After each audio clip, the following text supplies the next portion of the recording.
Hey everyone, welcome back to In the Alley. My name is Cody. Glad you guys are back for another video.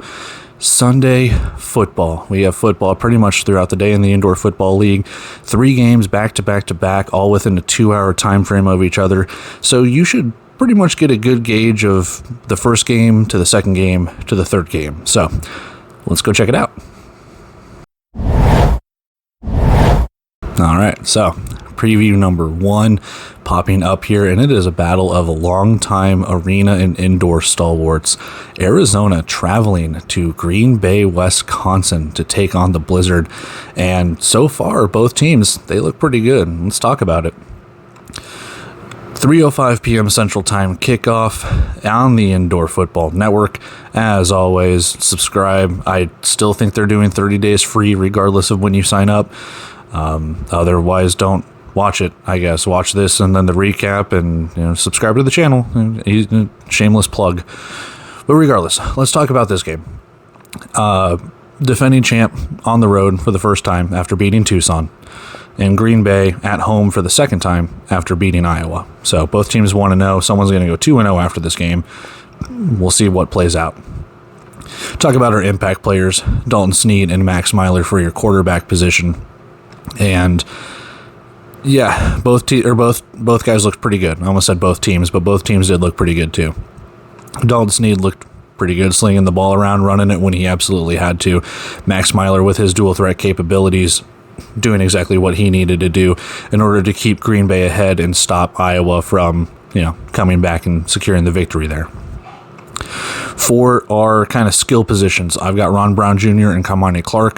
Clark went off last week. He was an absolute beast, kind of supplanted Joshua Mack, who we'll talk about in the 25-man roster.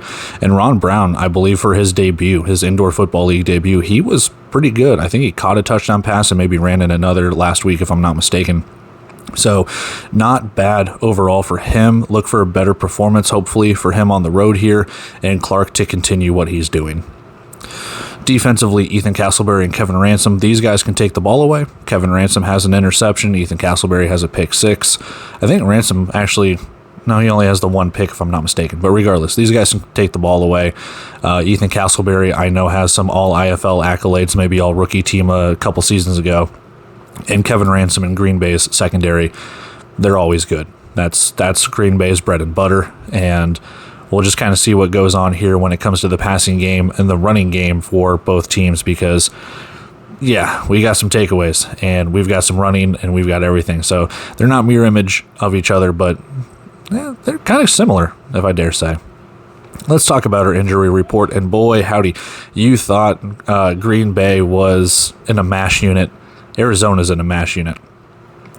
Nothing really new to add, though, from last week, except Darren Wilson is on the season injured reserve list. That is the final person on that.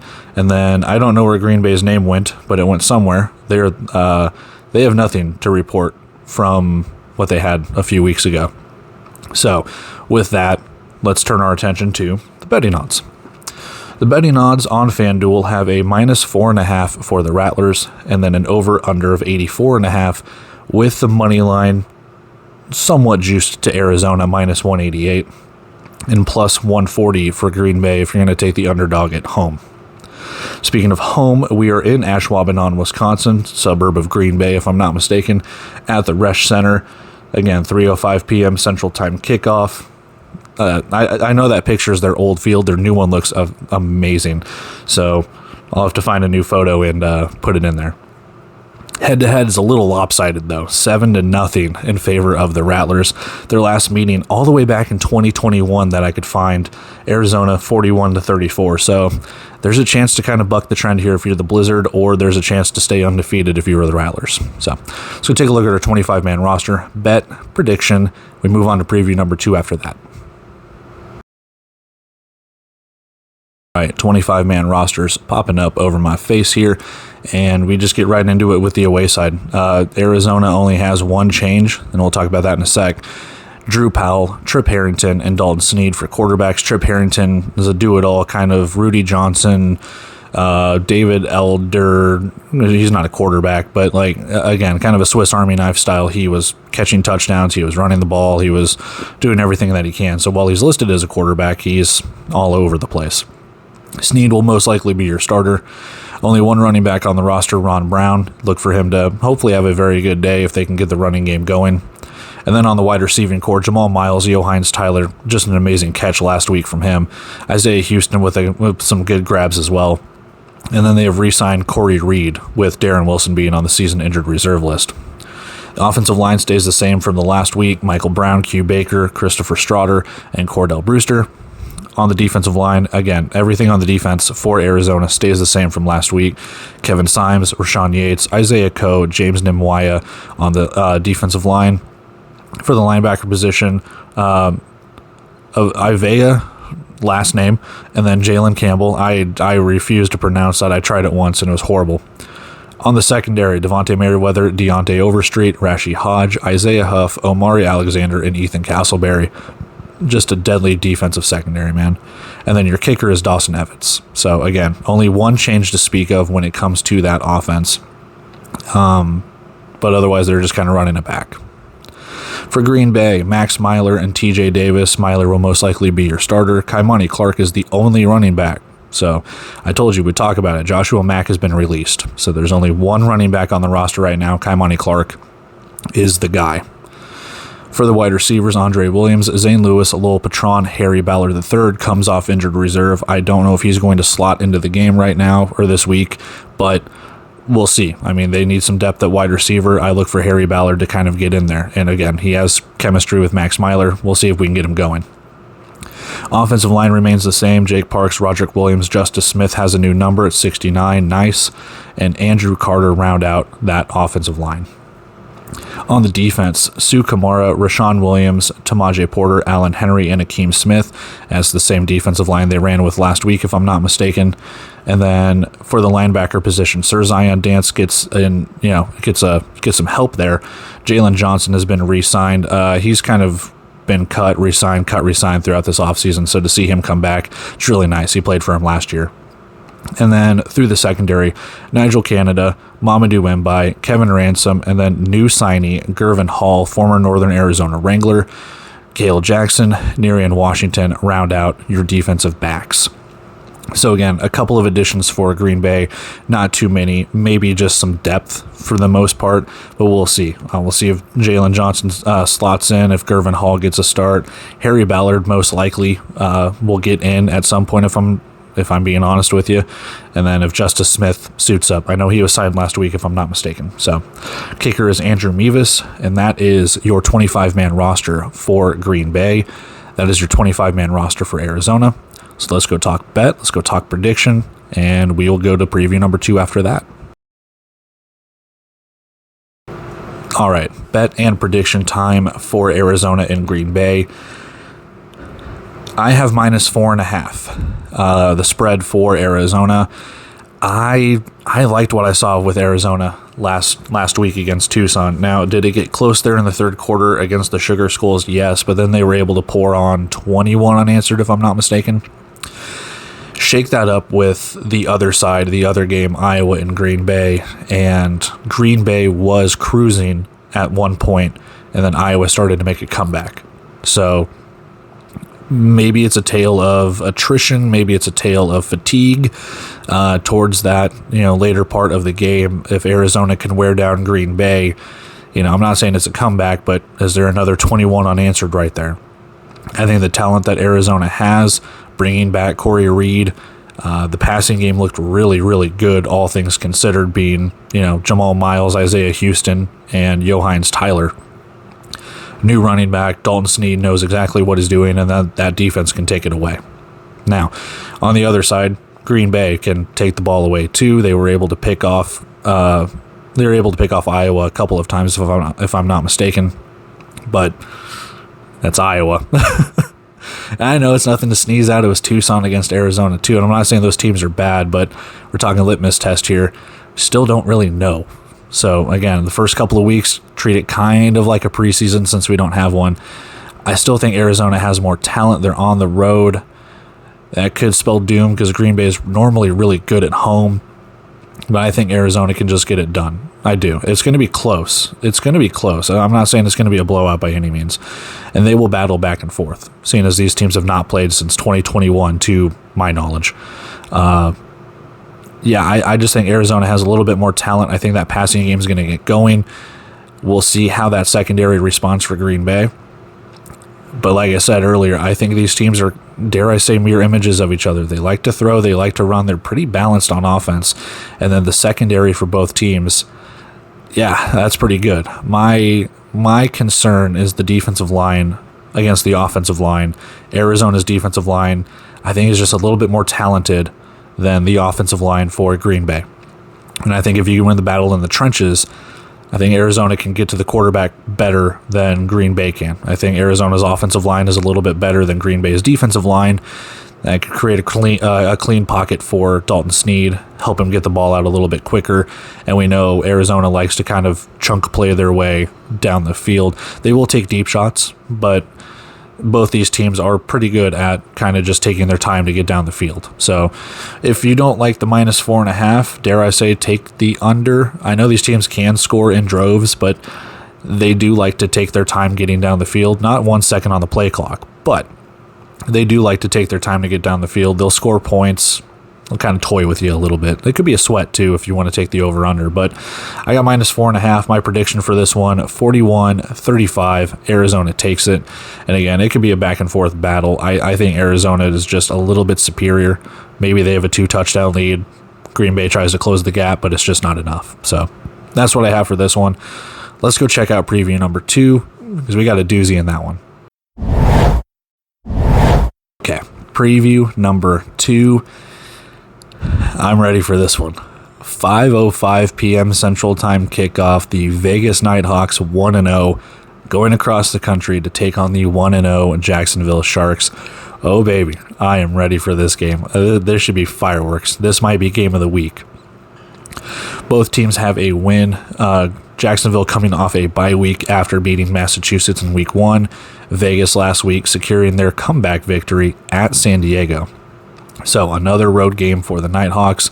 They have to travel across country instead of just kind of over a border. So we'll see how that goes.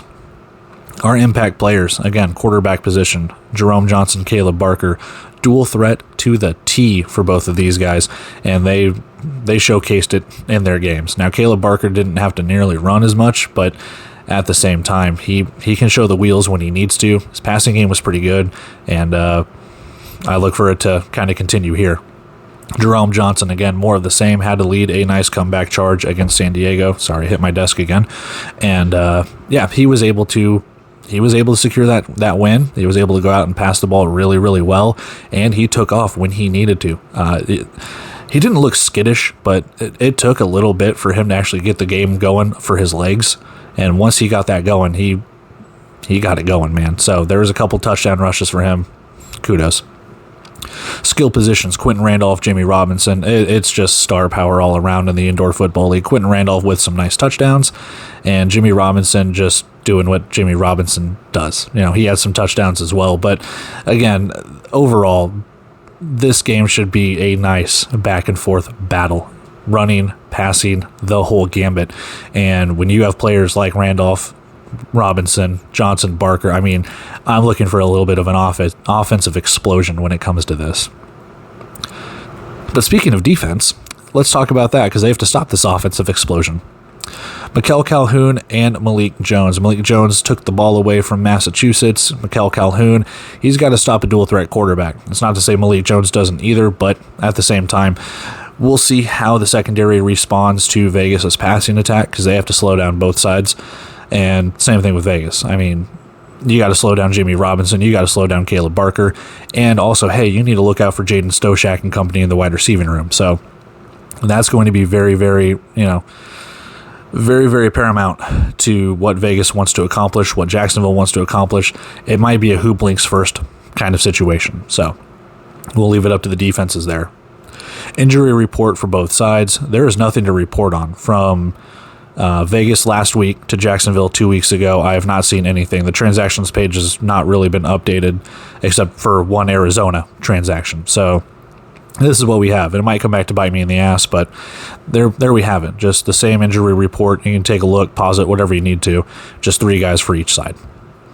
Over to the betting lines, again, provided by FanDuel this week, -2.5 on the road for Vegas. So plus 2.5 underdogs for the Sharks. They are plus money at plus 102. And then the money line is just a little juiced, -136 for Vegas. The over-under is 84.5, so they are expecting points in the 40s for both sides. We are at the VyStar Veterans Memorial Arena in Jacksonville, Florida. Again, 5:05 p.m. Central Time, IFL Network. Subscribe or don't, whatever you want to do. Our head-to-head, Vegas leads at 2-0 with a 61-35 victory in Week 6 of last season. So again, these guys are pretty well acquainted. And hey, this was my championship prediction in the offseason. So early championship preview, we'll see what goes on. Let's go take a look at our 25-man rosters, bets, predictions, and we still have another game after this to preview. All right, so 25-man rosters popping up here, and as we always do, we're going to start with the away side. I don't think I saw any changes for Vegas except for one, maybe. I'll talk about that. You can see it at the bottom of the page. For the offense, Jerome Johnson most likely your starter. Jaden Delora your backup. Antonio Wimbush the only running back on the roster. Your smorgasbord of wide receivers, Caleb Hawley, Tamarian Terry, Quentin Randolph, Daquan Dudley, CJ Wyndham, Jalen Robinson, and Phoenix Sproles. So you normally pick 3 to 4. I don't know. You're most likely going to have Hawley, Randolph. They had Daquan Dudley last week, and Tamarian Terry. We'll see if Robinson, Sproles, or Wyndham kind of slots in there. I think one of them also signed or suited up, if I'm not mistaken. But regardless, that's where we're at. Offensive line, Desmond Bland, Zach Fortier, Kevin Toot, and Moses Mallory. No changes there. Like I said, I think the offense has just kind of stayed the same. Defensively, Maurice Jackson, Claude Davis, Lorenzo Hernandez, and Lee Autry. Again, all re-signed from last season. They showed out pretty well against San Diego in the second half, barring that comeback. They were able to really get it going. Mikel Calhoun is your linebacker. And then your secondary is James Caesar, Justin Terry, Darius Williams, Gleason Spreewell, and Lamont Wade. Again, there's a little bit of experience in that secondary, but again, some rookies kind of showed out last week. Your kicker is Paul Ortiz. He was with San Diego for a minute last season. He was with Green Bay prior to that. I guess Dante Brown didn't make the cut because he couldn't make his kicks. So sorry to hear that, but Paul Ortiz, you are suited in. You got to go play Jacksonville in your first game. Over to the Sharks. Offense, Caleb Barker, most likely your starter. Blaine Espinoza, your backup. Jimmy Robinson and Tyler King are your running backs. And I know Edward Vander will slide in there. We'll talk about him literally in a second. But Jimmy Robinson, most likely your starter. Tyler King spelling him. Over to the wide receivers, Karan Ashley, Edward Vander, Jaden Stoshak. Again, Vander will most likely be a wide receiver, but he is known to get into the backfield, do some high motion handoffs, jet sweeps, fly sweeps, what have you. On the offensive line, Eric Harris, Leon Brown, Dominic Jackson. And I forgot the wide receivers, Vance Bennett, Marcus Rogers. We'll see if they get numbers. We'll see if they suit up. Just kind of wait and see here. On that offensive line, though, Harris, Brown, and Jackson with Chaz Neal. Again, if there's any depth in that offensive line or if they just go 3 deep. On the defensive line, Kyvon Bennett, Chris Rice, Noah Lyles, and R.J. Wilkins will be on that line. I believe all 4 suited up last week, or not last week, but when they played Mass. Lyles, Wilkins, and Bennett looked pretty good. Hayden Hatcher is your only linebacker. And then a very, very long list of secondary: Tyrese Ross, Jordan Whitley, John Huggins, Malik Jones, Corey Kelly, and Malik Fleming. So I don't know if Malik Fleming's going to get in there because the other 5 played pretty well against Massachusetts, all things considered. And then the kicker is Carson Hancock. There's your 25-man rosters. There's Jacksonville's 25, Vegas's 25. I'm just ready for this game. I'm stoked for it. So let's go take a look at our bet, our predictions, and again, we have a third preview after this.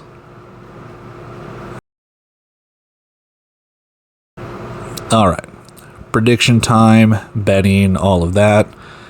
Y'all ready for this? I'm just kidding. It's Jacksonville money line. But Cody, you picked Vegas to win the championship. Why are you picking Jacksonville? Because I picked Jacksonville to win the Eastern Conference, and Jacksonville needs to win games too. I am torn in this one. So I'm just going with the underdog. They're at home. They have a bye week. Vegas needed a comeback to beat San Diego. They have to travel across the country. But I do think Vegas is more talented. I do. I just think this is ripe for an upset. I'm sorry. I do. I think Vegas is more talented than Jacksonville, but having to travel across the country, that kicker, Paul Ortiz, he's good. If they would have had Dante Brown, I actually would have picked Jacksonville and been like, hey, the kicking game sucks. But, and that's not to knock Dante Brown. It's just you couldn't make field goals. You couldn't make extra points. You need that. And you need points to win the games. So I'm picking Jacksonville here. I just think this is ripe for an upset. I do. I think Jacksonville, even though I do not think their roster, excuse me, even though I don't think their roster is as talented, I do think they have the upper hand of home field. And what I mean by that is that crowd can get behind it like Fishers did for their team. I do think Jacksonville can pull this out. I do. Now, I am not surprised one bit if Vegas wins. Not one bit.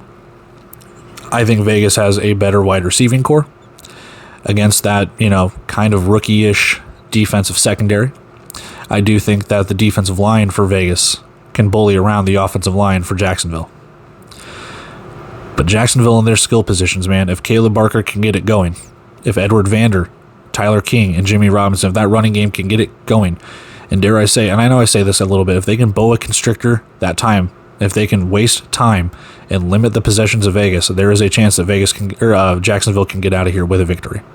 It might not be low scoring, and I don't know if you want to get into a gunfight with Vegas, because if you get into a shootout, Vegas will probably win that one. But I just think there's something in my mind that is telling me Jacksonville. Logically, again, Vegas, but there's just something where it's like, I think Jacksonville might take the upper hand in this one. I don't know. Like I said, I think the roster and the talent and everything favors Vegas. There's just going to be something, a mistake, a turnover, a deuce, a rouge, something that turns this game Jacksonville's favor. I can't pinpoint it. I don't. Now, I've been wrong before, so who knows? But I just think that's what it is. I do. My prediction for this one, 45-43. I think Jacksonville takes it, man. I do. It's going to be close. It could be something where it's a missed kick. It could be something where it's a kick return touchdown or a long kick return that sets up a 1st and goal that sets up a game-winning touchdown or a game-winning field goal. I have no idea. I just think Jacksonville takes it. I do. I think Caleb Barker and company get it done. I do think Vegas is very talented, and it does not shock me one bit if they take it. So that's what I have here. Again, maybe I'm trying to talk myself into Vegas now. I have no idea, but I'm going to take the plus 102. I'm going to take I'm going to take Jacksonville at home. We'll see what they do. So with that, let's go take a look at our final preview of the night. All right, final preview of the night. It is the California Clash, the California Classic, the No Cal versus So Cal, the Red Hot Chili Peppers Bowl, the Roy Choi Bowl, whatever you want to call it. It's Bay Area in San Diego. These teams met a lot last season, and boy howdy was it fun every single time. 7:05 p.m. Central Time kickoff on the Indoor Football League Network. Both teams, San Diego at Bay Area, both teams 0-1. San Diego let a win slip through their grasp as Vegas made the comeback last week, and Bay Area, well, what a stinker that they had against San Antonio, looking to make things right in their second home game in a row. Let's talk impact players here. Quarterback position, Nate Davis and Josh Jones. I expect a little bit more out of Bay Area in this game, I will be brutally honest with you, but boy, did San Antonio's defense really clamp down on them last week. Nate Davis looked pretty good, all things considered, against Vegas. He was slinging it all around, multiple wide receivers with touchdowns, and we had our patented Nate Davis running alert. So we'll see if he runs again, at least once.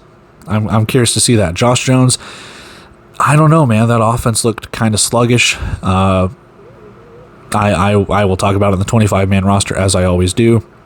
But ultimately, able to sling it around, run the ball a little bit. able to get it to his wide receivers, but they went for it on fourth down quite a bit, got stopped quite a bit. Skill positions, Dallas Daniels and Josh Tomas. We'll start with Tomas. He was all over the place. Recovered an onside kick, returned kicks, caught touchdowns, ran touchdowns.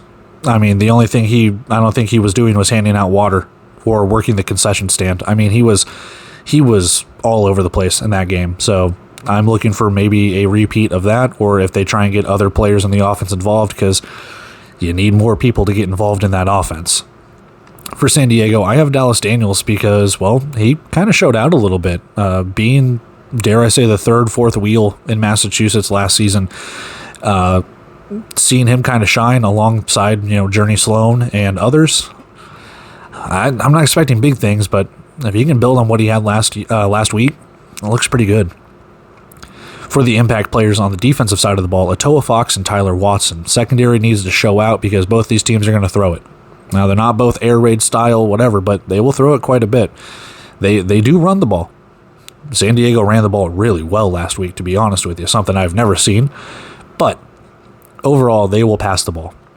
Atoa Fox, Tyler Watson, both all indoor accolades last season, and Tyler Watson looked really good. All things considered, tackle machine, it seemed at times, and Atoa Fox was around the ball. I didn't really hear his name called too much, but again, I want to see him step up if his name isn't called, see if he can actually get some tackles, which is caveat there. If your name's not getting called on the defensive secondary, chances are you're actually covering your receiver and not allowing passes.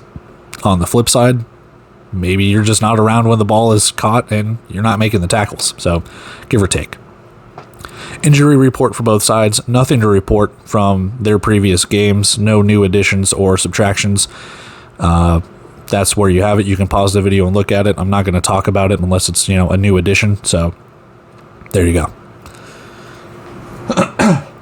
Game odds presented by FanDuel. Over-under of 81.5, and Bay Area is favored by 1.5 at home. Money line is slightly juiced, minus 130 to the Panthers and minus 102 for the Strike Force. So they're expecting yet another close game in this battle. Where we are at tonight, the SAP Center in San Jose, California. Again, 7:05 p.m. Central Time kickoff on the Indoor Football League Network. And our head-to-head 6-3 in favor of Bay Area. And their last meeting was the first round of the Western Conference playoffs, where San Diego got the upper hand 49-40 on their way to the Western Conference Championship. So, with that, let's go take a look at our 25-man rosters, bet, prediction, and we'll get on out of here. All right, 25-man rosters here popping up, and for the away side. For San Diego, Nate Davis most likely getting the start. Rudy Johnson listed as quarterback, but catching the ball, running the ball, again, kind of your Swiss Army knife. And we'll see what he does when he gets into the game, whether he plays receiver, running back. He's going to be a do-it-all. Speaking of running backs, really good running attack last week, all things considered. Larry McCammon and Trayvon Van splitting duties. McCammon got the start, so we'll see if it's more of the same. Rudy Johnson was able to slot in, I believe, for a play or two or a couple of plays. He was mainly wide receiver, but overall, running game looks vastly improved. Even Nate Davis ran the ball. I'm saying something. So, there's our quarterbacks and running backs. Our wide receivers, now that I can talk. Journey Sloan, Mike Kerrigan, Dallas Daniels, and Joe Nowden. So again, you'll probably run out those same three wide receivers. Rudy Johnson will kind of slot in as your depth piece, and then Van and McCammon will catch the ball out of the backfield. Offensive line, Christian Olmstead, Jalen Booth, Josh Castro, and then Jake Sines will be a depth piece. We'll see if he suits up. Defensive line, Wallace Cowens, Jaquez Maben, Penea Moa, Karat Garland, and Jalen Joyner. Sound a little Irish there with Garland's last name. So, with that, a very good defensive line. Moa, Garland, Maben, and Cowens, I believe, all played at some point last week. I look for more of the same. We'll see if Joyner suits up or anything, but overall, not a bad start for that defensive line.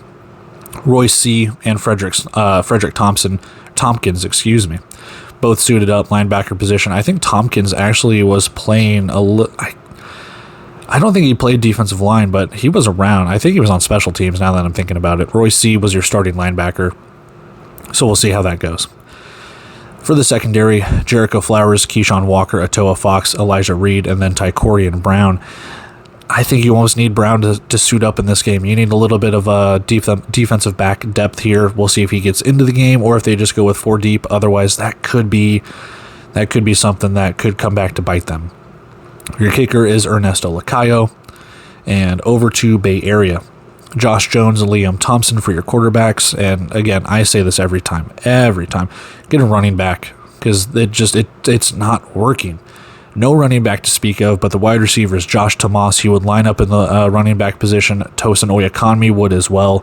And then Tyrese Chambers, Trayvon Alexander, and RZ McCorker round out that wide receiving core. They've got 5 wide receivers. They suited them all up last week.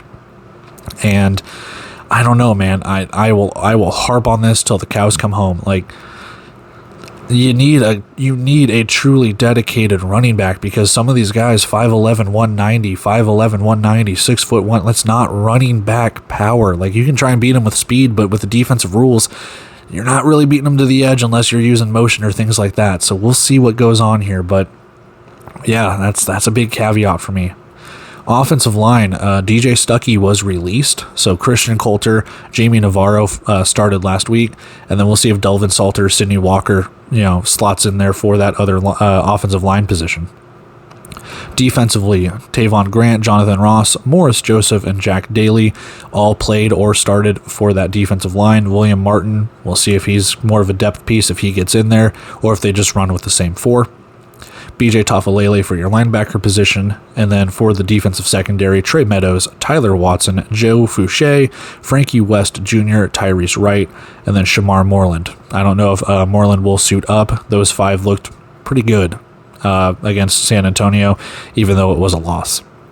Your kicker is Axel Perez, and that is your 25-man roster for Bay Area, your 25-man roster for San Diego. Let's go take a look at our bet and our prediction, and we will get out of here. All right, bet and prediction time. I mentioned this on a YouTube comment with Alec from Sports Coast to Coast on his Wager Wednesday. Go check those out if you haven't. Shout out to him.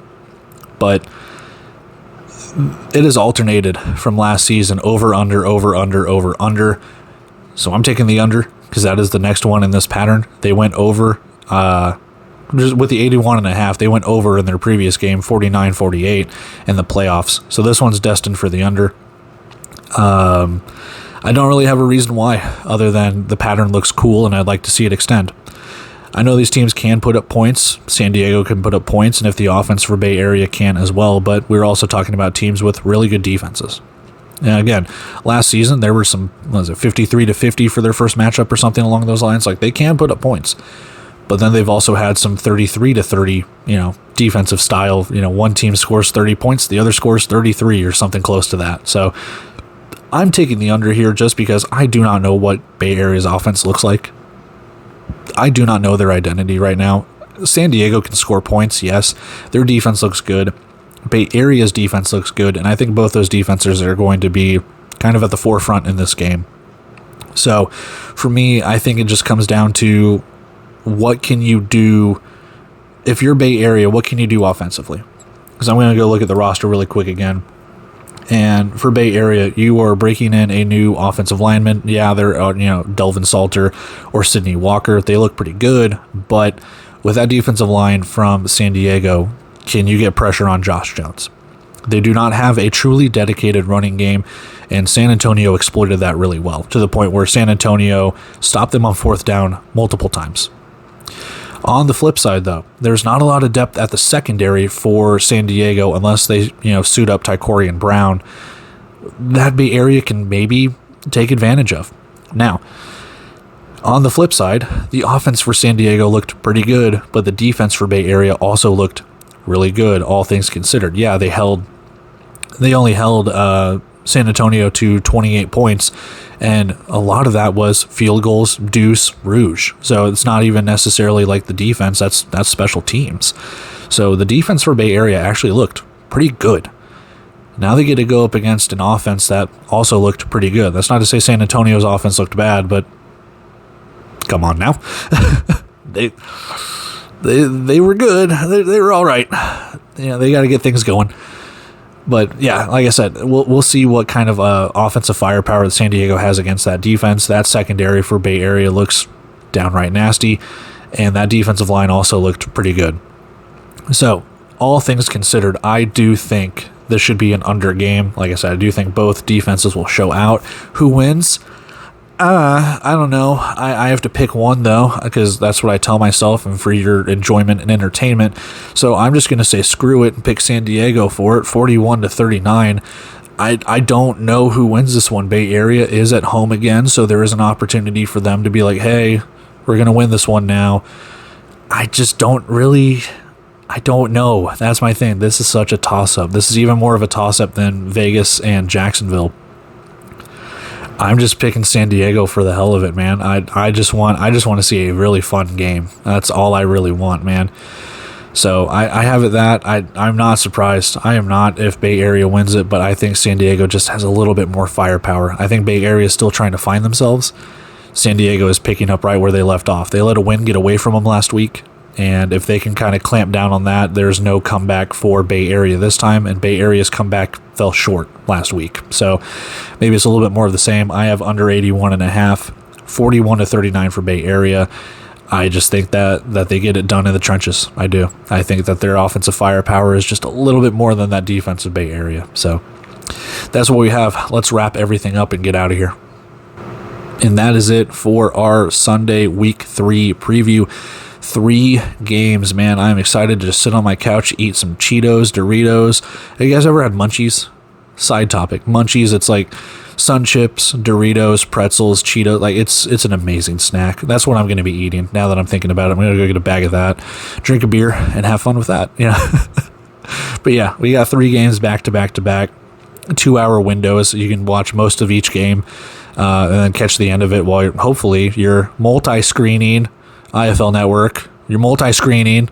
You said you could watch up to 5 games. Boo. Boo. I want to watch 5 games at once. And this is a perfect opportunity to do it. I want to eat my munchies and watch 5 games at once. But yeah, anyway. This should be a very fun game. Fun weekend of games. We started out with Green Bay and Arizona, and then we go to Jacksonville and Vegas, and then Bay Area and San Diego. A whole bunch of Western Conference teams too. So we'll see what the standings look like after that.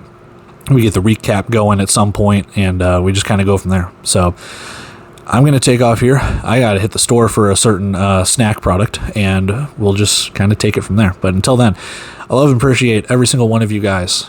If you want to, like, comment, share, subscribe, blah, blah, blah. If you don't, cool, watch the videos. Doesn't matter to me. I like putting these out, like doing the previews, chatting, everything like that. The comments are awesome. Thank you for the kind words and compliments. It means a lot. I truly mean it from the bottom of my heart. I can't say it enough how much it truly means to have support from people that watch this. So thank you. So with that being said, I'm going to take off here. I don't really have much else to add. I suck at ending these most of the time. So yeah, with that, I'm taking off here. See you.